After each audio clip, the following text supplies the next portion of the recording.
दोस्तों, खाटू श्याम कहते हैं, जिसके पास कुछ नहीं होता उसके पास मैं होता हूं। सोचिए, जब एक गरीब किसान रामदयाल भूखा प्यासा रहकर भी रोज बाबा को दीपक जलाकर पूजा करता है, जब उसकी पत्नी सुहागिनी गांव की औरतों के ताने सुनकर भी रात भर बाबा के चरणों में रोती है, तो क्या बाबा खामोश रह सकते हैं? ये सिर्फ उनकी नहीं, हर उस इंसान की कहानी है जिसने दुनिया से ताने सुने लेकिन भगवान से उम्मीद नहीं छोड़ी। अगर कभी आपको भी हालात ने रुलाया है, अगर कभी तानों ने आपको तोड़ा है, लेकिन फिर भी आपने अपने भगवान से मुंह नहीं मोड़ा, तो अभी कमेंट में लिखिए जय श्री श्याम। दोस्तों, आज दिल से एक अपील है, अगर आपको लगता है कि यह कहानी विश्वास की ताकत का सबूत है, तो सिर्फ देखने तक मत रहिए। इस वीडियो को लाइक कीजिए, चैनल को सब्सक्राइब कीजिए, ताकि हर दुखी इंसान तक यह गाथा पहुंचे और वह भी जान पाए बाबा श्याम देर करते हैं, अंधेर नहीं, क्योंकि आगे जो आप सुनने वाले हैं वह आपके दिल को रुला भी देगा और आपके विश्वास को नया जीवन भी देगा। राजस्थान की तपती रेत जहां गर्मियों में लू इंसान को झुलसा देती है और सर्दियों में ठंडी हवाएं हड्डियों तक चुभती हैं, उसी सूखी धरती पर बसा था एक छोटा सा गांव। गांव की गलियां कच्ची मिट्टी की थीं, घर खपरेल और मिट्टी के, और लोग साधारण। लेकिन उसी गांव में एक ऐसा इंसान रहता था जिसके पास न तो जमीन थी, न पैसा, न सुख सुविधाएं। उसका नाम था रामदयाल। रामदयाल गरीब था। वह दिन भर दूसरों के खेत में मजदूरी करता। मैं खेत का मालिक उसे कभी 50 रुपए, कभी 60 रुपए देता, और खाने को मुश्किल से रोटी और प्याज। उसके कपड़े इतने फटे हुए कि शरीर ढकना भी मुश्किल। पर दोस्तों, रामदयाल खाटू श्याम बाबा पर अटूट आस्था रखता था। हर सुबह सूरज निकलने से पहले ही रामदयाल स्नान करता और अपने छोटे से आंगन में बने मिट्टी के मंदिर में दीपक जलाता। उस मंदिर में खाटू श्याम बाबा की एक पुरानी तस्वीर रखी थी। उस तस्वीर को देखते हुए वह हाथ जोड़कर कहता, हे श्याम, मेरे पास कुछ नहीं है, लेकिन आप ही मेरी सबसे बड़ी दौलत हैं। लोग मेरा मजाक उड़ाते हैं, मेरी गरीबी को ताना देते हैं, लेकिन मेरा विश्वास आप पर कभी कम नहीं हुआ। गांव के लोग अक्सर रामदयाल को देखकर हंसते और कहते, अरे ये तो दिन भर भूखा रहता है, लेकिन भगवान को भोग चढ़ाता है। अरे रामदयाल, पूजा पाठ से रोटी मिलती है क्या? रामदयाल मुस्कुराकर कहता, रोटी वही देता है, मैं तो बस उसका नाम जपता हूं। गांव के बच्चे उसे पागल कहकर चिढ़ाते, लेकिन रामदयाल का विश्वास चट्टान का तरह अडिग था। रामदयाल की पत्नी का नाम था सुहागिनी। वह भी धार्मिक प्रवृत्ति की महिला थी, लेकिन शादी को 10 साल हो चुके थे और उनकी गोद अब भी सूनी थी। गांव की औरतें ताने मारती और कहती, इस औरत की किस्मत देखो, न जाने किस जन्म का पाप है कि इसे संतान सुख नसीब नहीं है। सुहागिनी चुपचाप आंसू पोंछ लेती, लेकिन रात को खाटू श्याम बाबा के आगे हाथ जोड़कर कहती, हे बाबा, लोग चाहे कुछ भी कहें, लेकिन मुझे यकीन है आप हमें कभी खाली नहीं लौटाएंगे। गांव का अमीर जमींदार हरिराम अक्सर रामदयाल को ताना मारता, अरे ओ रामदयाल, तेरे भगवान हैं कहां? उनसे कहना तुझे बेटा दे। 10 साल हो गए, तेरे घर का चिराग आज तक नहीं जला। गांव वाले जोर से हंसते। हरिराम ठहाका लगाता और कहता, भगवान तेरे लिए बच्चे पैदा करेगा क्या? अरे अगर भगवान होते तो तू इतना गरीब क्यों होता? रामदयाल शांत स्वर में कहता, चाचा, बाबा की मर्जी सबसे बड़ी है, अगर उन्होंने चाहा तो हमारी गोद भी भरेगी। रात को जब दोनों पति पत्नी अकेले होते तो सुहागिनी रोती और कहती, सुनो जी, लोग हमारा मजाक उड़ाते हैं, दिल को बहुत दुख होता है। रामदयाल उसके आंसू पोंछकर कहता, मत रो सुहागिनी, श्याम बाबा देर करते हैं लेकिन अंधेर नहीं। आज नहीं तो कल हमारी झोली जरूर भरेंगे। दिन बीतते जा रहे थे, गरीबी बढ़ती जा रही थी, लेकिन रामदयाल और सुहागिनी का विश्वास कभी कम नहीं हुआ। वे हर रात दिए की लौ के सामने बैठकर बाबा का नाम जपते। गांव वाले चाहे हंसे, अमीर चाहे ताने मारे, लेकिन उनके दिल की आवाज हमेशा यही आती थी कि बालिक के श्याम बाबा, हमें भी अपना चमत्कार दिखाइए।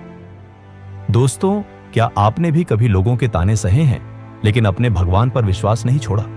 अगर हां, तो अभी कमेंट में लिखिए जय श्री श्याम। और अगर आपको यह कहानी दिल को छू रही है तो वीडियो को लाइक कीजिए और चैनल को सब्सक्राइब करना न भूलें, क्योंकि आगे कहानी में जो मोड़ आने वाला है वह आपको हैरान कर देगा। गांव में दिन सामान्य ही बीत रहे थे।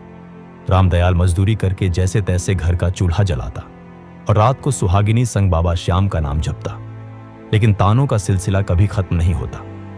गांव की औरतें सुहागिनी को रोककर कहती, बहन, अब तो 10 साल हो गए, गोद खाली ही रहेगी। ये पूजा पाठ सब दिखावा है, भगवान होते तो कब के सुन लेते। सुहागिनी उनकी बात सुनकर चुपचाप आंखें नीची कर लेती, मगर भीतर ही भीतर उसका विश्वास और मजबूत हो जाता। एक दिन जमींदार हरिराम ने पूरे गांव के सामने रामदयाल को पुकारा। अरे ओ रामदयाल, सुना है तू रोज रोज मंदिर में जाकर भगवान से बेटा मांगता है। यह सुनकर गांव वाले हंसने लगे। कुछ बच्चों ने तो मजाक उड़ाते हुए आवाज लगाई, देखो देखो, ये वही आदमी है जो भगवान से संतान मांग रहा है। रामदयाल ने सबकी ओर शांत नजर से देखा और बोला, तुम लोग हंसो, मजाक उड़ाओ, ताने दो, लेकिन मुझे पूरा यकीन है बाबा श्याम देर करेंगे मगर मेरी झोली खाली नहीं छोड़ेंगे। हरिराम गुस्से में बोला, हम देखेंगे तेरे भगवान में कितना दम है। इसी बीच गांव में एक संत पधारे। उनका नाम साधु माधवानंद था। वे खाटू धाम से लौट रहे थे। उन्होंने रामदयाल और सुहागिनी को देखा और कहा, बेटा, मैंने तुम्हारे विश्वास को देखा है। अगर मन से सच्ची प्रार्थना करनी है तो खुद खाटू धाम जाओ। जो भक्त वहां जाता है बाबा उसकी मुराद पूरी करते हैं। तुम्हारी गोद भी जरूर भरेगी। रामदयाल और सुहागिनी की आंखों में चमक आ गई। दोनों ने वहीं संकल्प लिया और कहा, अब चाहे जितनी मुश्किल क्यों ना हो, हम खाटू धाम जरूर जाएंगे। अगले ही दिन से उन्होंने यात्रा की तैयारी शुरू कर दी। घर में खाने को मुश्किल से 2 रोटियां थीं, लेकिन उन्होंने विश्वास की गठरी बांध ली। सुबह सूरज निकलते ही दोनों पति पत्नी नंगे पांव यात्रा पर निकल पड़े। रेत का रास्ता, तपती धूप और प्यास से सूखता गला, लेकिन उनके होठों पर बस एक ही नाम था, श्याम, श्याम, श्याम। रास्ते में कई लोग मिले। किसी ने ताना मारते हुए कहा, अरे, गरीब होकर इतनी दूर यात्रा कर रहे हो, पागल हो गए हो क्या? किसी ने दया दिखाकर उन्हें पानी दिया। सुहागिनी कभी थक जाती तो रामदयाल उसका हाथ पकड़ लेता और कहता, चलो सुहागिनी, हिम्मत मत हारो, बाबा हमें देख रहे हैं। कभी तेज धूप में उनके पैरों के छाले फट जाते, खून निकलने लगता, लेकिन वे रुकते नहीं। उनके दिल की आवाज थी, अगर बाबा को मनाना है तो हर तकलीफ सहनी होगी। कई दिनों की कठिन यात्रा के बाद आखिरकार दोनों खाटू धाम पहुंच गए। जैसे ही उन्होंने मंदिर का शिखर देखा, उनकी आंखों से आंसू बह निकले। मंदिर में भजन गूंज रहे थे, हारे के सहारे खाटू श्याम हमारे। घंटियों की आवाज, ढोल नगाड़ों की थाप और भक्तों की जयकारों से पूरा वातावरण गूंज उठा। रामदयाल और सुहागिनी भीड़ को चीरते हुए बाबा श्याम के दरबार में पहुंचे। उनकी आंखों में आंसू थे, दिल में उमंग और होठों पर बस यही प्रार्थना की, हे श्याम बाबा, लोग हमारा मजाक उड़ाते हैं, हमें बांझ कहते हैं, लेकिन हमने कभी आपसे मुंह नहीं मोड़ा। आज आपकी शरण में आए हैं, हमारी झोली खाली मत छोड़ना, हमें संतान सुख दीजिए। सुहागिनी फूट फूट कर रो पड़ी। उसके आंसू बाबा के चरणों को भिगो रहे थे। उस क्षण मंदिर का वातावरण बदल गया, मानो बाबा खुद मुस्कुराकर कह रहे हों, तेरा विश्वास ही तेरी सबसे बड़ी ताकत है। अब तेरा इंतजार खत्म होने वाला है। यात्रा से लौटने के कुछ महीनों बाद सुहागिनी ने रामदयाल से कहा, सुनो जी, मुझे लगता है बाबा ने हमारी सुन ली है। रामदयाल ने चौंक कर पूछा, क्या सच कह रही हो? उसकी आंखों में खुशी के आंसू थे। वह बोली, हां, मुझे मां बनने का आशीर्वाद मिला है। गांव में यह खबर फैलते ही हलचल मच गई। वही लोग जो उनका मजाक उड़ाते थे अब फुसफुसा रहे थे और कह रहे थे, ऐसा कैसे संभव हो सकता है? पर रामदयाल और सुहागिनी के दिल में अब कोई शक नहीं था। उन्हें यकीन था, श्याम बाबा ने हमारी सुन ली है। दोस्तों, क्या आपने कभी ऐसा चमत्कार देखा है जहां भगवान ने देर की हो लेकिन भक्त को खाली न लौटाया हो? क्या आपको भी लगता है कि खाटू श्याम बाबा भक्तों की पुकार जरूर सुनते हैं? अगर हां, तो अभी कमेंट में लिखिए जय खाटू बाबा की। और अगर यह कहानी आपके दिल को छू रही है तो वीडियो को लाइक कीजिए और चैनल को सब्सक्राइब करना न भूलें, क्योंकि आगे की कहानी में आने वाला मोड़ आपको रुला भी देगा और गर्व से भर भी देगा। गांव की मिट्टी की झोपड़ी, बाहर झोंपड़े की छत से टपकते पानी की बूंदें और अंदर सुहागिनी लेटी थी। रामदयाल बेचैन था। उसकी आंखों में उम्मीद और डर दोनों थे। कई सालों का इंतजार था, कई रातों की दुआएं थी और आज वो घड़ी आई थी। फिर अचानक पूरे घर में बच्चे की किलकारी की एक मधुर ध्वनि गूंज उठी। रामदयाल दौड़कर अंदर गया और देखा उसकी पत्नी सुहागिनी की गोद में एक स्वस्थ और सुंदर पुत्र लेटा था। उसने बच्चे को गोद में उठाया, आसमान की ओर देखा और बोला, धन्य हो बाबा श्याम, आपने हमारी झोली भर दी। ये बेटा मेरा नहीं, आपका दिया हुआ प्रसाद है। गांव वालों तक खबर पहुंची कि 10 साल बाद रामदयाल के घर बेटा हुआ है। कुछ लोग चौंक गए, ये कैसे हो गया? क्या सचमुच इनके भगवान ने सुन लिया? कुछ लोग हैरान थे, इतने सालों बाद संतान सुख, ये तो चमत्कार है। लेकिन दोस्तों, गांव के वही अमीर और नास्तिक लोग अब भी ताने मारने से पीछे नहीं हटे और बोले, अरे संतान मिलना ही सब कुछ नहीं होता, इसे पालने पढ़ाने के लिए पैसा चाहिए। उनके पास है क्या? गांव वाले आपस में फुसफुसाते रहे थे। कुछ ने माना कि यह श्याम बाबा का चमत्कार है, तो कुछ अब भी संदेह में थे। रामदयाल ने अपने बेटे का नाम माधव रखा। वह रोज बेटे को गोद में लेकर खाटू श्याम बाबा की तस्वीर के सामने बैठता और कहता, बाबा, यह बेटा आपका दिया हुआ है, इसे आशीर्वाद दीजिए ताकि ये बड़ा होकर सबको दिखा दे कि विश्वास की ताकत क्या होती है। सुहागिनी बेटे को सीने से लगाकर आंसू बहाती और कहती, श्याम बाबा, आपने मेरी गोद भर दी, अब इस बच्चे का भविष्य भी आपके हाथों में है। जैसे जैसे माधव बड़ा होने लगा, गांव वालों की बातें भी बढ़ती गईं। कभी कोई कहता कि बच्चा कितना सुंदर है, सचमुच भगवान का दिया हुआ लगता है, तो कभी कोई ताना मारता और कहता, हंसी खुशी तो ठीक है, लेकिन इसे पढ़ाओगे कैसे? गरीब का बेटा बड़ा आदमी बन सकता है क्या? हरिराम ने एक दिन गांव वालों के बीच हंसते हुए कहा, देख लेना, यही बच्चा बड़ा होकर मजदूर बनेगा। भगवान का नाम लेकर सब कुछ नहीं मिलता। लेकिन रामदयाल हर बार मुस्कुराकर कहता, भाई, यह बच्चा बाबा श्याम का प्रसाद है। जिस दिन इसकी किस्मत चमकेगी, सब देखेंगे। माधव बचपन से ही तेज तर्रार था। उसकी आंखों में चमक थी और दिमाग में सवाल। वह मिट्टी पर चाक से अक्षर लिखता और किताबों से पढ़ाई करता। गरीबी इतनी थी कि कई बार खाना भी ठीक से नहीं मिलता। लेकिन सुहागिनी कहती, बेटा, भूख से लड़ाई कर ले, लेकिन पढ़ाई कभी मत छोड़ना। रामदयाल भी बेटे से कहता, बेटा माधव, लोग चाहे जितना मजाक उड़ाए, तू बाबा श्याम पर विश्वास और पढ़ाई पर मेहनत बनाए रखना। एक दिन तू सबको चौंका देगा। दोस्तों, 10 साल की तपस्या के बाद जब भगवान ने उनकी झोली भरी तो गांव वाले भी दंग रह गए। लेकिन सवाल यह था, क्या यह बच्चा गरीबी की बेड़ियों में ही बंद कर रह जाएगा, या फिर सचमुच बाबा श्याम की कृपा से बड़ा होकर गांव की किस्मत बदल देगा? दोस्तों, क्या आपको भी लगता है कि यह संतान श्याम बाबा का दिया हुआ चमत्कार है? अगर आप भी मानते हैं कि आस्था और धैर्य से भगवान जरूर सुनते हैं, तो अभी कमेंट में लिखिए, जय श्री श्याम। और हां, अगर कहानी आपको पसंद आ रही है तो वीडियो को लाइक कीजिए और चैनल को सब्सक्राइब करना न भूलें, क्योंकि आगे की कहानी में जो मोड़ आएगा वह आपके दिल को छू लेगा। माधव अब बड़ा हो रहा था। उसकी आंखों में जिज्ञासा थी और दिमाग में गजब की तेजी। लेकिन गरीबी की जंजीरें उसके चारों ओर कसकर बंधी थी। रात को जब बाकी बच्चे सो जाते तो माधव लालटेन की हल्की रोशनी में बैठकर पढ़ाई करता। कभी मिट्टी पर चाक से अक्षर बनाता तो कभी फटी पुरानी किताबों से कुछ सीखने की कोशिश करता। सुहागिनी कई बार आंसू बहाती और कहती, बेटा, खाने को तो हमारे पास कभी कभी आधी रोटी भी मुश्किल से होती है, लेकिन तू मन लगाकर पढ़ाई कर, बाबा श्याम तुझे जरूर ऊंचाई देंगे। रामदयाल बेटे के सिर पर हाथ रखता और कहता, बाबा श्याम ने तुझे हमें दिया है बेटा, अब तेरे ऊपर है कि तू मेहनत और आस्था से सबको दिखा दे। गांव के अमीर बच्चे अच्छे कपड़े पहनकर स्कूल जाते, जबकि माधव पुराने कपड़े पहनकर स्कूल जाता। बच्चे उसे चिढ़ाते, अरे तेरे पास तो ढंग की कॉपी भी नहीं, पढ़ाई करेगा तू? तेरा बापू तो मजदूर है, तू भी मजदूरी ही करेगा। गांव का जमींदार हरिराम भी अक्सर हंसते हुए कहता, अरे गरीब का बेटा अफसर थोड़े बनता है, भगवान ने चाहा होता तो अमीर घर पैदा करता। यह सब सुनकर भी माधव चुप रहता। उसकी आंखों में गुस्सा नहीं बल्कि दृढ़ निश्चय झलकता था। वह मन ही मन कहता, देख लेना, एक दिन मैं सबको दिखाऊंगा, मैं गरीब जरूर हूं लेकिन हारा नहीं हूं। हर शाम जब माधव पढ़ाई करता तो सुहागिनी दिए के पास बैठकर उसका चेहरा देखती। वह धीरे धीरे गुनगुनाती, श्याम नाम सच्चा है, श्याम नाम ही सब कुछ है। रामदयाल खेत से थक कर आता, लेकिन बेटे को पढ़ते देखकर उसकी थकान मिट जाती।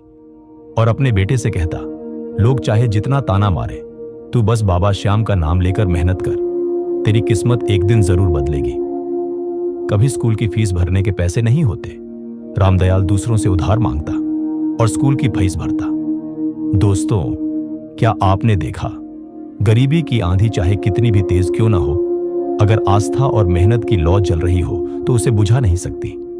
लेकिन सवाल यह है, क्या सचमुच माधव की मेहनत रंग लाएगी या गांव वालों के ताने उसकी किस्मत पर भारी पड़ेंगे? दोस्तों, यहां मैं आपसे एक सवाल पूछना चाहता हूं। क्या आपको भी लगता है कि गरीबी इंसान को तोड़ नहीं सकती अगर उसके पास मेहनत और भगवान का नाम हो? अगर आपका जवाब हां है तो कमेंट में लिखिए। आस्था सबसे बड़ी ताकत है। और अगर यह कहानी आपके दिल को छू रही है तो इसे लाइक कीजिए। और हां, अगर आप चाहते हैं कि बाबा श्याम की और कहानियां आपके तक पहुंचती रहें तो चैनल को अभी सब्सक्राइब कर लीजिए, क्योंकि दोस्तों, आगे इस कहानी में आने वाला मोड़ आपकी आंखों में खुशी के आंसू ला देगा। दिन बीतते गए, गरीबी का बोझ, गांव वालों के ताने और कठिनाइयां माधव के रास्ते की दीवार बनती रहीं। लेकिन दोस्तों, दीवारें कभी मेहनत और विश्वास के आगे टिक नहीं पाती। माधव हर दिन लालटेन की रोशनी में पढ़ाई करता। सुबह सुबह वह खेतों के किनारे बैठकर किताबें खोलता और रात को जब पूरा गांव सो जाता तब भी उसकी आंखों में नींद नहीं होती। जब पहली बार बोर्ड परीक्षा का समय आया तो पूरे गांव में हलचल थी। अमीर घरों के बच्चे ट्यूशन जाते, मोटी मोटी किताबें खरीदते, लेकिन माधव के पास बस एक टूटा बैग, पुरानी किताबें और अटूट विश्वास था। गांव के कुछ लोग हंसकर कहते, अरे ये गरीब लड़का टॉपर बनेगा, ये तो मजाक है। हरिराम ने ताना मारा और कहा, अरे पढ़ाई से रोटी थोड़े मिलेगी, देख लेना, फेल होगा और फिर मजदूरी ही करेगा। माधव ने कुछ नहीं कहा, बस बाबा श्याम की तस्वीर के सामने हाथ जोड़कर बोला, बाबा मुझे मेहनत का फल दीजिए ताकि सबको पता चले कि गरीब का बेटा भी कुछ कर सकता है। गरीबी के बावजूद माधव ने दिन रात पढ़ाई की। परीक्षा के दिन उसने उत्तर पत्रिका पर सबसे पहले लिखा, ओम श्री श्यामाय नमः। कुछ महीनों बाद जब परिणाम आया तो अखबार में खबर थी, गरीब किसान का बेटा माधव बना जिला टॉपर। गांव में हलचल मच गई। जो लोग ताने मारते थे वही अब कहने लगे, सच में ये तो चमत्कार है। गांव की औरतें सुहागिनी को बधाई देने लगीं। रामदयाल ने बेटे को गले लगाकर कहा, बेटा आज तूने मेरी गरीबी को अमीर बना दिया। लेकिन हरिराम ईर्ष्या से बोला, एक बार टॉपर बन गया तो क्या, जिंदगी भर थोड़े टॉपर रहेगा। अब माधव का सपना बड़ा था, वह अफसर बनना चाहता था। लेकिन सबसे बड़ी समस्या थी गरीबी। पढ़ाई के खर्च के लिए रामदयाल दिन रात मजदूरी करता, ईंट भट्ठे से लेकर खेतों तक दिन रात मेहनत करता, लेकिन उसके चेहरे पर गर्व का भाव रहता। सुहागिनी भी कपड़े सिलती, दूसरों के घर काम करती, दोनों भूखे रह जाते, लेकिन बेटे की पढ़ाई में कोई कमी नहीं आने देते। माधव कहता, अम्मा, बापू, गरीबी हमारी ताकत है, कमजोरी नहीं, मैं सबको दिखाऊंगा। जब माधव शहर पढ़ाई के लिए गया तो गांव वालों ने फिर ताने कसे और कहा है, गरीब का बेटा अफसर बनेगा, यह कभी नहीं हो सकता। हरिराम चौपाल पर कहता, मैं दावा करता हूं यह लड़का कभी अफसर नहीं बनेगा। लेकिन रामदयाल विश्वास से कहता, मेरे बेटे के साथ बाबा श्याम है, वह जरूर सफल होगा। शहर में अमीर बच्चों के पास कोचिंग, नई किताबें और सुविधाएं थी, लेकिन माधव के पास सिर्फ पुरानी किताबें और विश्वास। वह लाइब्रेरी में घंटों पढ़ता। माधव की आंखों में सफलता की आग थी। हर रात वह प्रार्थना करता, हे बाबा श्याम, मुझे हिम्मत दीजिए। वह दिन आया जिसका उसे इंतजार था। सुबह उठकर बाबा श्याम की तस्वीर के आगे दीपक जलाया और बोला, बाबा आज मेरी कलम में आप ही की ताकत होनी चाहिए। उत्तर पत्रिका पर सबसे पहले लिखा, जय श्री श्याम। माधव उत्तर पत्रिका में ऐसे लिख रहा था जैसे कोई अदृश्य शक्ति उसके हाथ चला रही हो। कुछ महीनों बाद परीक्षा का रिजल्ट आया। अखबार में छपी खबर, गरीब किसान का बेटा माधव अफसर बन गया। गांव में हड़कंप मच गया। बच्चे दौड़कर बोले, अम्मा, बापू, आपका बेटा अफसर बन गया। रामदयाल की आंखों से आंसू बह निकले। धन्य हो बाबा श्याम, आपने हमारी तपस्या का फल दे दिया। सुहागिनी बोली, श्याम बाबा, आपने मेरी गोद खाली नहीं छोड़ी और अब बेटे को आसमान की ऊंचाई भी दे दी। गांव वाले तालियां बजा रहे थे। हरिराम पहली बार चुप था। उसने सिर झुकाकर कहा, भाई तेरे भगवान सचमुच हैं, मैं गलत था। कुछ दिनों बाद माधव गांव लौटा तो ढोल नगाड़े, फूलों की मालाएं और मंगल गीतों से उसका स्वागत हुआ। उसने सबसे पहले खाटू श्याम बाबा के मंदिर जाकर माथा टेका और बोला, हे बाबा, यह सब आपकी कृपा से संभव हुआ है। गांव वाले बोले, भक्ति और मेहनत कभी हार नहीं मानती, यह सचमुच चमत्कार है। गांव की औरतें सुहागिनी से बोली, बहन, हमने तेरा मजाक उड़ाया था, हमें माफ कर दे। सुहागिनी मुस्कुराई और बोली, भगवान कभी किसी की झोली खाली नहीं छोड़ते, बस आस्था सच्ची होनी चाहिए। हरिराम कांपते हुए बोला, बेटा, मैं गलत था, तेरे भगवान सचमुच हैं। माधव ने उसे गले लगाकर कहा, चाचा, आप मेरी परीक्षा थे। अगर आपके ताने न होते तो शायद मेरा हौसला इतना मजबूत न होता। भीड़ तालियों से गूंज उठी। इस चमत्कार के बाद गांव वाले बाबा खाटू श्याम के भक्त बन गए। गांव में हरिराम ने खाटू श्याम बाबा का एक भव्य मंदिर बनवाया और रोज मंदिर में जाकर खाटू श्याम बाबा की पूजा अर्चना करता। दोस्तों, यह सिर्फ माधव की कहानी नहीं है, यह हर उस इंसान की गाथा है जिसने ताने सुने, गरीबी देखी, लेकिन भगवान और मेहनत पर भरोसा कभी नहीं छोड़ा। सोचिए जरा, अगर माधव हार मान लेता तो क्या आज गांव उसके लिए तालियां बजाता? अगर उसने तानों से टूटकर पढ़ाई छोड़ दी होती तो क्या उसके माँ बाप की आंखों में ये गर्व के आंसू आते? नहीं दोस्तों, इसलिए याद रखिए, आस्था और मेहनत जब साथ हो तो किस्मत भी घुटनों पर आ जाती है। आज सवाल आपसे है, क्या आपने भी कभी ऐसा सपना देखा है जिसे लोग असंभव कहते हैं? क्या आपने भी ताने सुने हैं लेकिन हार नहीं मानी? अगर हां, तो अभी कमेंट में लिखिए, मैं हार नहीं मानूंगा। अगर आपको लगता है कि यह कहानी हर घर तक पहुंचे तो वीडियो को लाइक और शेयर कीजिए। और सबसे जरूरी, अगर आप भी चाहते हैं कि ऐसी प्रेरणादायक और भक्ति से भरी कहानियां हर हफ्ते आपके दिल तक पहुंचती रहें, तो अभी चैनल को सब्सक्राइब कीजिए। दोस्तों, आपका एक सब्सक्राइब और एक कमेंट हमें ताकत देगा ताकि हम और भी ऐसी गाथाएं आप तक पहुंचा सकें। तो मिलते हैं अगली वीडियो में, एक नई गाथा, एक नई प्रेरणा और एक नए